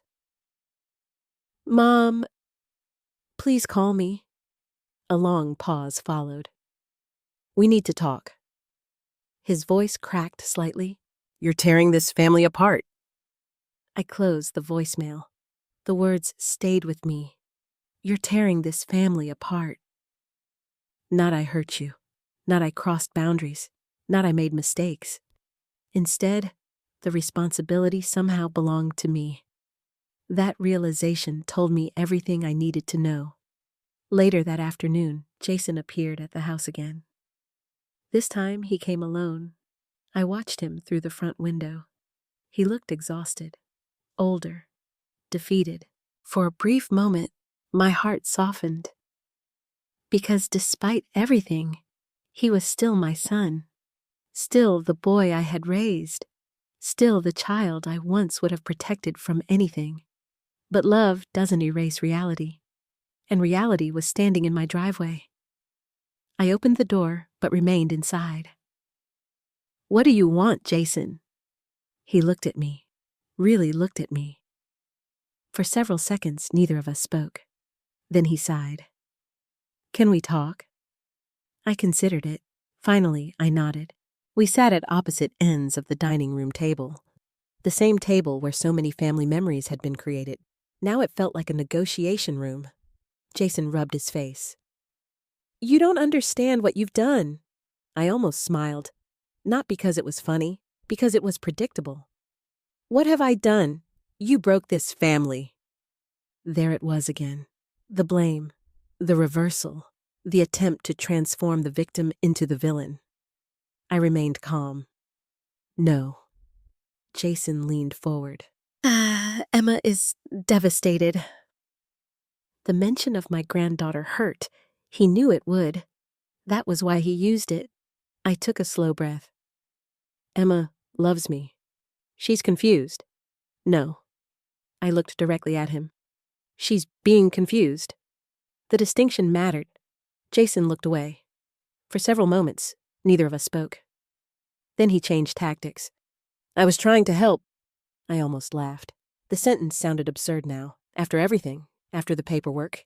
After the property surveys. After the draft sales agreement. After months of manipulation. Help was the word he chose. "Help me how?" Jason hesitated. Then he looked down at the table. "We were worried." "Worried about what?" His answer came quickly. "Your future?" I nodded. "My future." Yes. I leaned back in my chair. And where exactly was my future supposed to take place? Silence. The question hung in the air. Jason knew exactly what I meant. Neither of us needed to say the words. Assisted living. The facility. The plan. Finally, he spoke. That wasn't decided. The lie arrived so quickly it almost sounded rehearsed. I stared at him.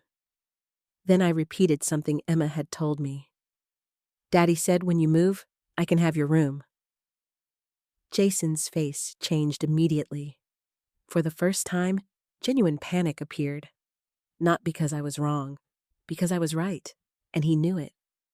Before he could respond, another voice interrupted. Brittany. I hadn't realized she was walking toward the house. She entered without waiting for permission. Immediately, tension filled the room. Jason stood. Brittany? She ignored him. Instead, she looked directly at me, and all the carefully constructed politeness disappeared. This is ridiculous. There was no warmth in her voice, no respect, no restraint, just anger. Pure anger. I folded my hands calmly. What is this entire situation? I nodded. Go on. She laughed bitterly. You had everything. The statement surprised me. Everything I waited. You had a huge house. Another pause. You had more space than you needed. There it was. The entitlement. Not hidden anymore. Not disguised. Open. Visible. Ugly. Brittany continued. And instead of helping your family, you chose yourself. Jason looked horrified. Brittany, stop. But she couldn't stop. Not anymore. Anger was exposing truths that manipulation had hidden. You should have signed. The room went silent. Even she seemed surprised by what had just come out of her mouth. Jason closed his eyes, as though he knew the damage was done. I looked directly at her. You should have signed. I repeated the words carefully. Brittany looked away. Too late. The truth had already escaped. Not concern, not protection, not planning. Signing. That was always the goal. Jason rubbed his forehead. That's not what she meant. I laughed softly. The sound surprised even me, because it was the first genuine laugh I'd had in months. Really? Neither of them answered. At that moment, movement outside caught my attention. Emma. She had been sitting in the car. Apparently, she had wandered closer to the house. The moment I saw her, my heart sank. Children should never be trapped inside adult conflicts. Yet somehow, Emma had become part of one. She stepped into the doorway, looking nervous, confused, sad. Grandma! Immediately, everyone fell silent. I stood. Hi, sweetheart. Emma looked around the room. Then she asked the question none of us wanted to hear. Why is everyone fighting? No one answered. Finally, Emma looked at her father, then at me, then back at him, and innocently said something that shattered whatever remained of the illusion. I thought Grandma was supposed to be gone by now. The room froze. Every sound disappeared. Every movement stopped. My heart seemed to stop beating. Jason stared at his daughter. Brittany looked horrified. Emma, meanwhile, had no idea what she'd done. She was simply repeating words she'd heard. Children tell the truth because they don't understand deception. I knelt beside her. What do you mean, sweetheart? Emma shrugged. The answer came naturally. Mommy said we'd have the whole house. Silence. Absolute silence. No explanation followed. None was necessary, because suddenly every missing piece fell into place. Not just for me, for Jason too. He slowly turned toward Brittany. The expression on his face was unlike anything I had seen before. Shock. Real shock. As though even he hadn't realized how openly she had discussed their plans. Brittany tried to speak. Nothing came out. Emma looked confused by everyone's reaction. I pulled her gently into a hug, because none of this was her fault, not 1 second of it. As I held my granddaughter, I realized something important. The masks were finally falling. The lies were finally collapsing. And for the first time, the truth wasn't coming from documents, or lawyers, or bank records. It was coming from the one person in the room incapable of manipulation. A child. The silence after Emma's words felt endless. I thought Grandma was supposed to be gone by now. No child could understand the weight of a sentence like that, but every adult in the room did, especially me. I held Emma close while she looked around in confusion. She had done nothing wrong. She had simply repeated what she had heard. The truth often arrives that way, unfiltered, unplanned, impossible to control. For several long seconds, nobody spoke. Then Brittany finally found her voice. "Emma, that's not what I meant." The little girl frowned. "Yes, it is." Brittany's face turned pale. Emma continued innocently. "You said we'd get the whole house." Jason closed his eyes. The look on his face told me everything. Not because he was hearing something new, because he was hearing it spoken aloud, without excuses, without explanations, without the careful wording adults use when they're trying to hide their intentions. Raw truth, simple truth, the kind that only children tell. I gently guided Emma outside to play in the backyard. She deserved distance from the argument. She deserved protection from all of us, especially from the adults who had created this situation. When I returned to the dining room, Jason and Brittany were already arguing quietly. Their whispers stopped the moment they saw me. Good. I was tired of whispers. I was tired of secrets. I was tired of people talking about my life as though I wasn't in the room. Enough. My voice was calm. Neither of them responded. I continued. "We're done pretending." Jason looked exhausted. "Mom, no." For the first time in months, I interrupted him, and I kept speaking. "I know about the property surveys." Silence. "I know about the draft sales agreement." More silence. "I know about the paperwork." Jason stared at me. I continued. "I know about the conversations." Neither of them moved. Neither of them spoke. Because there was nothing left to deny. The evidence had become too overwhelming. Eventually, Brittany stood up. "This is unbelievable," I laughed softly. "No." I looked directly at her. "What's unbelievable is how long I ignored it." The room became quiet again. Then Jason did something unexpected. He sat down, slowly, heavily, like a man carrying a weight he could no longer support. For the first time since this began, he looked defeated. Not angry, not manipulative. Defeated. And strangely enough, seeing that hurt. Because despite everything, he was still my son. The next several days passed in tense silence. Jason and Brittany moved into a short-term rental. Emma split time between them and school activities. The house became quiet again. Painfully quiet. I thought I would enjoy the peace. Instead, I found myself grieving. Not for the conflict. For the family I thought I had. 1 week later, Michael Reynolds called. "How are you holding up?" I stared out the kitchen window. "I don't know." That was the truth. Relief and heartbreak can exist simultaneously. And that was exactly where I found myself. Michael cleared his throat. "There's something else we should discuss." I listened carefully. "We need to organize all documentation." "Why?" "In case this escalates." The possibility hadn't fully occurred to me. But Michael was right. Everything needed to be organized. Everything needed to be documented. Not because I wanted a fight, because I wanted protection. Over the next several days, we prepared a complete file, bank records, property documents, the draft sales agreement, photographs, correspondence, timeline notes, everything. The process was emotionally exhausting. Every document represented another piece of betrayal, another reminder, another wound. Then something unexpected happened. My sister Karen called. "I think it's time." "Time for what?" "A family meeting." I wasn't sure I wanted one. Karen disagreed. "People need to hear the truth." Eventually I agreed, not because I wanted vindication, because I wanted clarity. The gathering took place the following Saturday. Several relatives attended. A few close family friends came as well, including Linda, including Karen, including people who had known my family for decades. Jason arrived alone. Brittany declined the invitation. That fact alone told me plenty.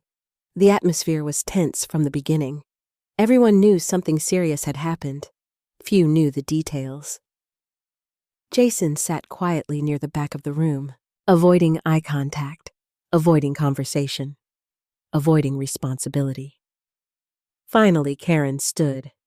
"We need to clear the air." The room grew silent. She looked at me. "Stacy." I took a deep breath. Then I began. I told them everything.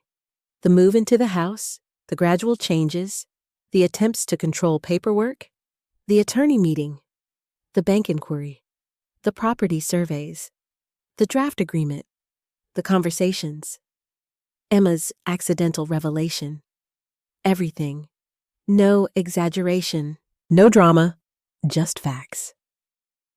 By the time I finished, several people looked stunned. Others looked heartbroken. A few looked angry, but none appeared surprised.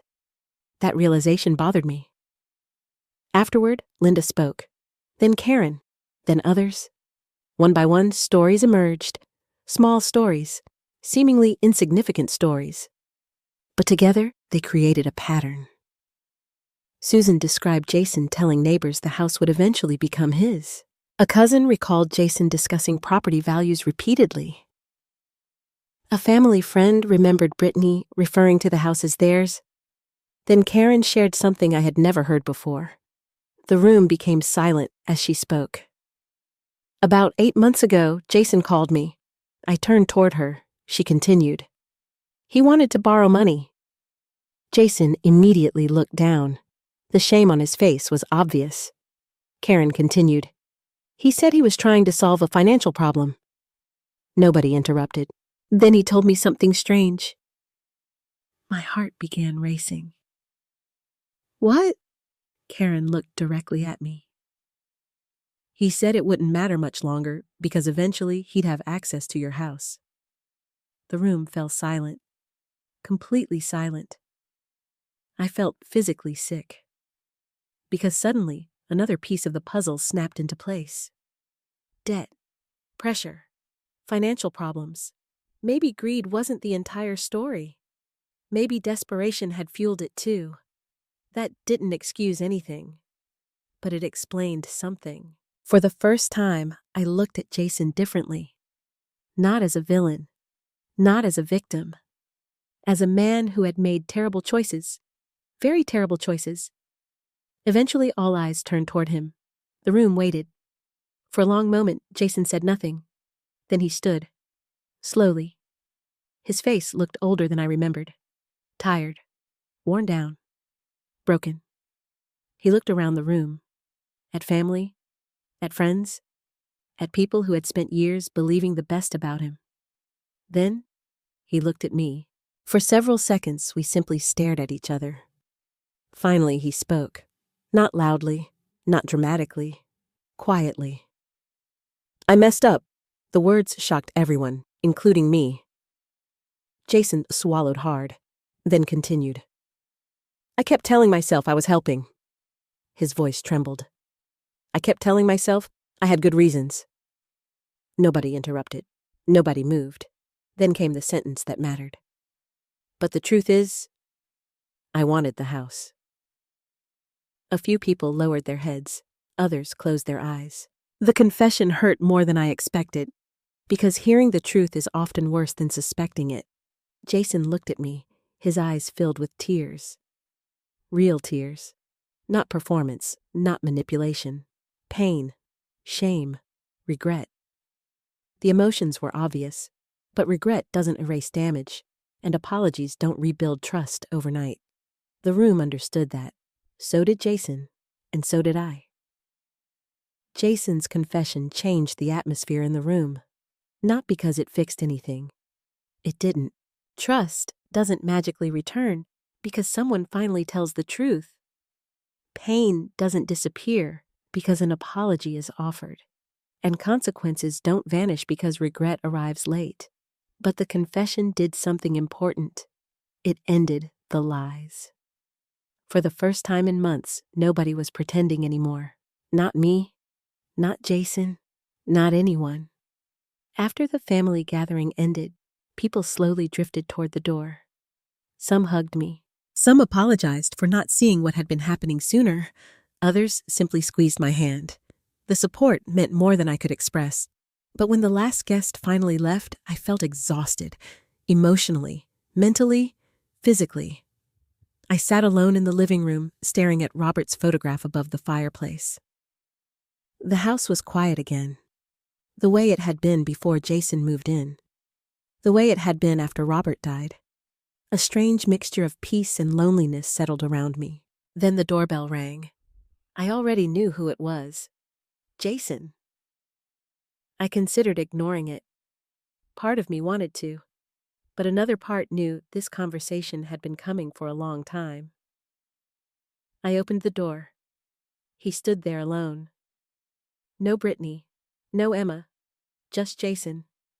The confident man who had once declared the house belonged to him was gone. The man standing before me looked defeated, and for the first time, genuinely afraid. "Can we talk?" His voice was barely above a whisper. I hesitated, then stepped aside. 10 minutes. Jason nodded. We sat at the kitchen table, the same place where so much of this story had unfolded. For several moments, neither of us spoke. Finally, Jason looked down at his hands. "I don't know where to start." I said nothing. He continued. "I owe you an apology." The words hung in the air. Then he shook his head. "No." He swallowed hard. "I owe you 1,000 apologies." I remained silent, not because I wanted to punish him, because I needed honesty more than emotion. And honesty requires space. Jason stared at the table. Then the truth began pouring out. Not excuses. Truth. Raw, uncomfortable truth. His company had downsized 18 months earlier. His income had dropped significantly. At the same time, debt had exploded. Credit cards, car payments, personal loans, poor decisions, expensive habits, and a lifestyle he could no longer afford. We kept pretending everything was fine. His voice cracked. But it wasn't. I listened quietly. He described borrowing money, moving balances between accounts, taking out additional loans, making increasingly desperate decisions. Each choice creating another problem. Each problem creating another lie. Eventually, according to Jason, the house became the solution. Not my house. The house. That distinction mattered, because somewhere along the way, he stopped seeing it as my home and started seeing it as an asset, a number, a way out, a rescue plan. The realization hurt more than I expected. Jason continued. At first, I told myself we'd just live here temporarily. He laughed bitterly. Then I started thinking about what the property was worth. I looked away, unable to hide the disappointment. Then Brittany started talking about possibilities. The words carried enormous weight. Possibilities. That was how greed often begins, not with evil, with possibilities. Possibilities become ideas. Ideas become plans. Plans become entitlement. Entitlement becomes betrayal. Jason rubbed his face. I kept convincing myself I deserved it. The honesty was painful, but necessary. Why? My voice was quiet. The question surprised him. He looked up. What? Why did you think you deserved it? The answer took a long time. Finally, he whispered, I don't know. And for some reason, that answer felt more truthful than anything else he had said. Because greed rarely makes sense when exposed to daylight. Jason's eyes filled with tears. I became someone Dad would have hated. The sentence hit me hard, very hard, because Robert would have been devastated by all of this. Not angry, heartbroken. The thought brought tears to my own eyes. For several moments, neither of us spoke. Then Jason surprised me again. "I'm getting help." I looked up. "What kind of help?" "A financial counselor?" I listened carefully. "A debt restructuring program." He swallowed. "And therapy." That last word caught my attention.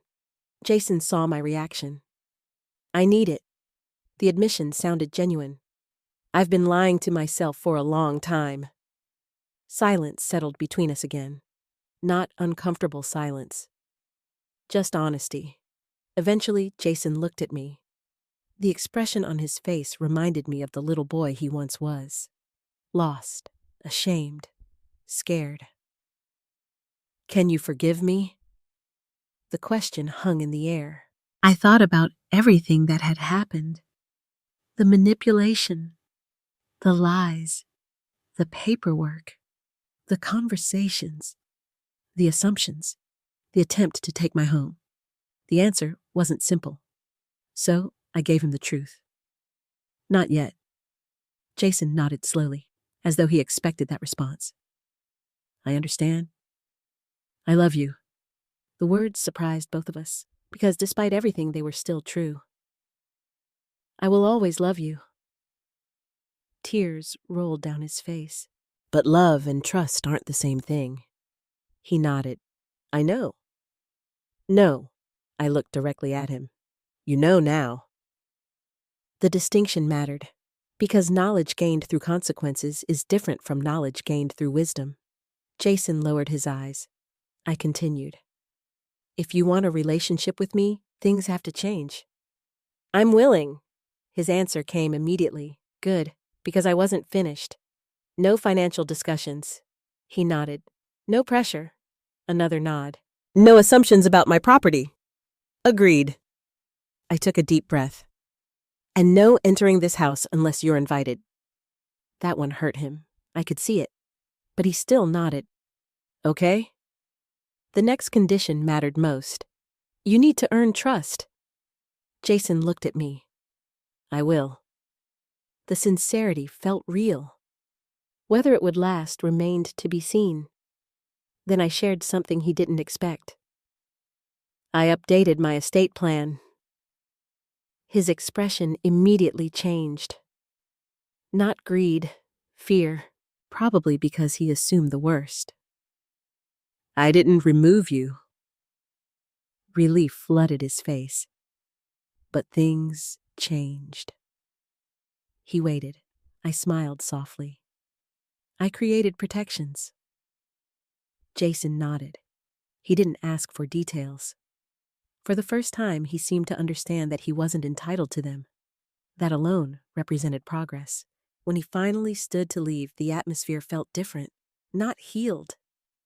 Healing takes time, not repaired. Repair takes effort, but different. At the door, Jason paused, then turned toward me. "I'm sorry, Mom."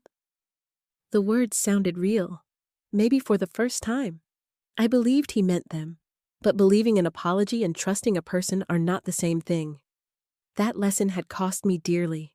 As I watched him walk toward his car, I felt something unexpected. Not victory, not satisfaction. Hope. Small, fragile, careful hope. Because maybe my son wasn't beyond saving. Maybe he had simply lost his way. And maybe if he truly chose a different path, there was still a future for us. But this time, that future would have boundaries. And those boundaries would not move. 1 year later, I stood on my front porch with a cup of coffee in my hands and watched the sunrise spread across the Ohio sky. The morning air was cool. The neighborhood was quiet, and for the first time in a very long time, I felt completely at peace. Not because life had become perfect. It hadn't. Not because the past no longer hurt. Some wounds never disappear entirely, but because I had finally reclaimed something that nearly slipped away, my sense of self. The house behind me looked much the way it had before Jason and Brittany moved in. Robert's photograph rested above the fireplace again. His workshop remained untouched. The rooms felt familiar, comfortable, safe. Like home, my home. A year earlier, I had been terrified. Terrified of confrontation.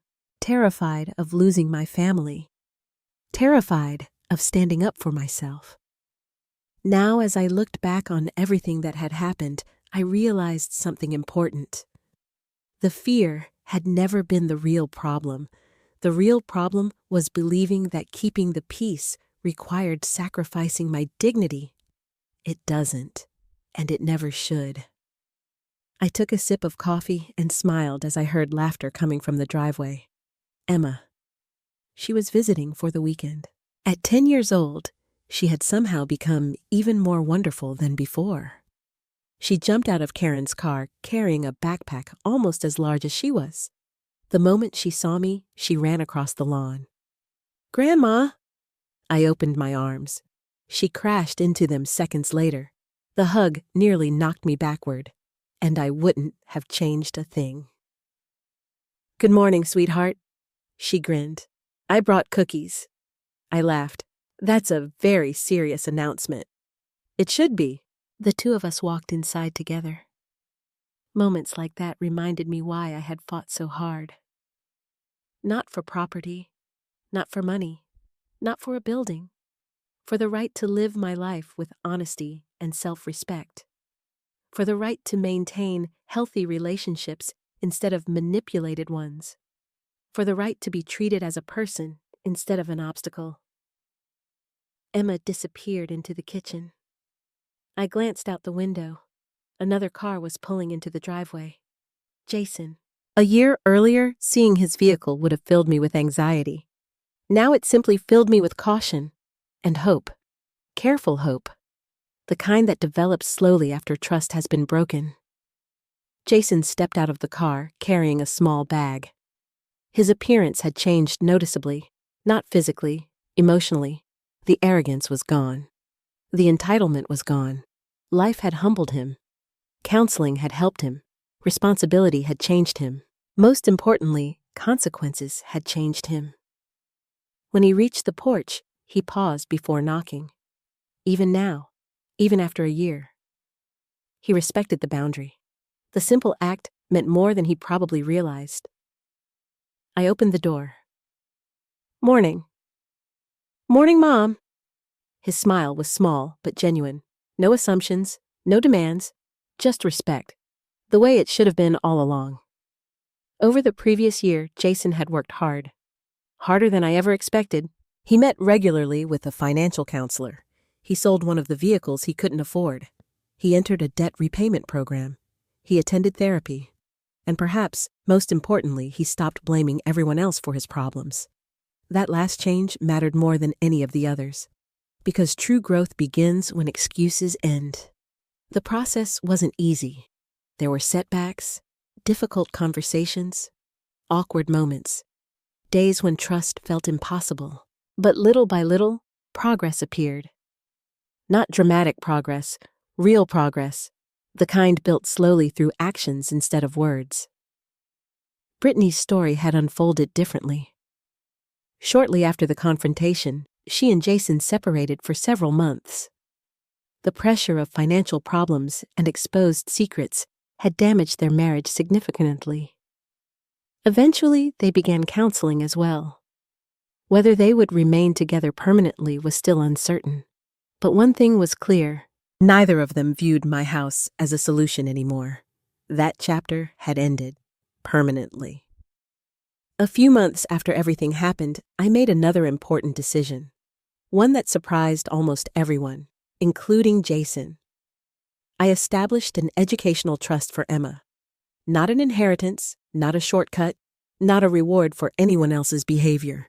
a gift specifically for her future, college, training, opportunities. Whatever path she eventually chose, the trust was protected carefully, managed independently, structured specifically so that no one else could access it. When Jason learned about it, he thanked me, and then to my surprise, he never asked another question. No details, no amounts, no expectations. That silence told me how much he had changed. The old Jason would have demanded information. The new Jason respected boundaries. As the morning continued, Emma filled the house with energy. She showed me school projects, talked endlessly about friends, explained things I barely understood, and somehow made me laugh every few minutes.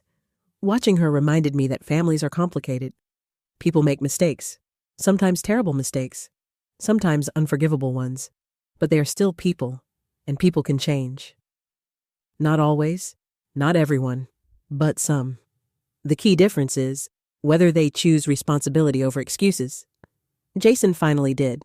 That choice saved our relationship. Not immediately, not magically, but gradually, the way healing usually happens. Slowly. Later that afternoon, I found myself standing in Robert's workshop, a place that had become almost sacred to me. Sunlight streamed through the small windows. Dust particles drifted through the air. Everything felt peaceful. I ran my hand across the old workbench and smiled. "Well, Robert." The words came quietly. "You were right." Because in the end, his protections had done more than safeguard a house. They had protected me long enough to find my own strength. That strength had been there all along. I simply needed to remember it. As evening approached, I stepped outside once more. The same front porch, the same neighborhood, the same home. Yet everything felt different. A year earlier, I stood here feeling powerless. Now I stood here feeling free. Not because I had won, because this was never supposed to be about winning. It was about remembering something many people forget. Love is not surrender. Kindness is not weakness. Forgiveness is not permission. And family does not mean giving away your dignity. The setting sun painted the sky in shades of gold and orange. I watched it quietly, grateful, not for the conflict, not for the pain, but for the lessons. Because sometimes life forces us to defend ourselves against the people we love. And when that happens, we must remember one simple truth. Protecting your peace is not selfish. Protecting your boundaries is not cruel. And protecting your home, whether it's a house, a dream, or your sense of self, is sometimes the most loving thing you can do. For yourself, and for everyone around you. One of the hardest lessons I learned is that love without boundaries can become permission for others to take advantage of you. For a long time, I believed that being a good mother meant sacrificing forgiving and staying silent. I thought keeping peace was more important than protecting myself. But life taught me something different. Being kind does not mean allowing disrespect. Being loving does not mean surrendering your dignity. And being a parent does not mean your children are entitled to everything you own. As we grow older, many people begin treating us as though our opinions matter less, our independence matters less, or our lives somehow belong to the next generation. That idea is dangerous. Age does not erase wisdom. Age does not erase ownership. And age certainly does not erase the right to make decisions about your own future. I also learned that manipulation rarely arrives wearing an obvious mask. It often comes disguised as concern, advice, protection, or help. That is why it is so important to stay informed, stay involved in your own affairs, and never sign anything you do not fully understand. Most importantly, I learned that forgiveness and trust are not the same thing. You can forgive someone and still require accountability. You can love someone and still say no.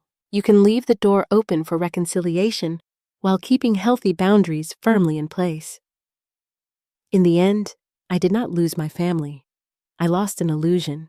And once that illusion disappeared, The people who truly wanted to remain in my life had to learn to respect me, not control me. If this story has taught me anything, it is this: never be afraid to stand up for yourself. No matter your age, no matter who is standing against you, because your voice, your choices, and your dignity still matter. Thank you for spending this time with me and listening to my story. If this story touched your heart, please let me know in the comments. Have you ever had to set a difficult boundary with someone you loved? What would you have done if you were in my position? If you enjoyed this journey, don't forget to like and subscribe so you won't miss future stories. And before you go, tell me where you're watching from and what time it is right now in your part of the world. I always love reading your comments and connecting with people from different places. Take care of yourself, protect your peace, and remember your kindness should never come at the cost of your self-respect.